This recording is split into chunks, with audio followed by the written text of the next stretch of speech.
Hey, fourth grade. So today we're going to be talking about paraphrasing. At the end of this lesson, you will know what paraphrasing is, why we paraphrase, and how to do it.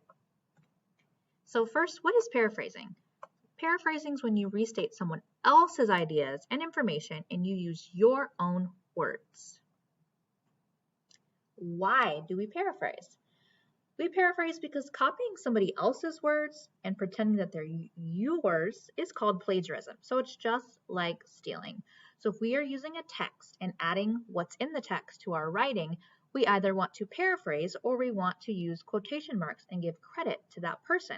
Because if we directly copy what they write, we have just taken their hard work and we're trying to claim it as our own. And that is not something that we want to do. So here's a strategy that you can use to remember how to paraphrase. It's called the 3 R's in check. So the first R is read the text carefully. And you're going to paraphrase key details by replacing words with synonyms. And if you remember, synonyms are words that mean the same or similar, but they are different words. And then rearranging the order of those words, and then you're going to check the original text and compare it to your paraphrased writing. So again, those 3 R's, read the text carefully, paraphrase key details by replacing words with synonyms and rearranging the order of words, and then check. Read the text carefully, replacing words with synonyms, and rearranging the order of words, then check. So a paraphrasing example. So on the left, we have an original text, and on the right, we have an example of paraphrasing that text. Original text says, Willy Wonka was famous for his delicious candy. Children and adults loved to eat it. Now, the paraphrase side, Willy Wonka was known throughout the world because people enjoyed eating the tasty candy he made. And I love how this is color-coded.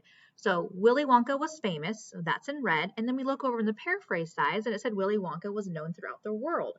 So they changed famous to known throughout the world. And then it says for his delicious candy. So if we find the green on the right side, it changed it to the tasty candy he made.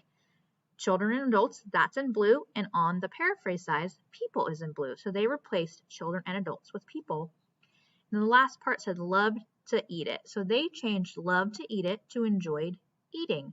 So they followed the 3 R's. They read the text, they replaced words with synonyms, and then they rearranged the order of the words. And it has a very similar feel to it when they read it, but it wasn't exactly the same. So what you're going to do with your teacher is you're going to look at original text and you're going to work together to paraphrase it. And there are 4 texts that you're going to read and work together to do. And finally, before we're done, I want us to think about when we're writing. You want to paraphrase key details from another source using your own words. So like I said, we don't want to plagiarize. We don't want to steal. We want to make sure that anything that we are taking from a text that we're reading and using in our own writing is paraphrased or rewritten so it sounds like we wrote it. And if we're copying some of the work, we want to make sure that we are citing the source information. So if we're using quotation marks, we got to make sure that we give credit to the person who wrote it. And even if you paraphrase, you can reference the information that you got it from. So you're going to go with your teacher right now and you're going to work on these original text and paraphrasing activities. Good luck, fourth grade.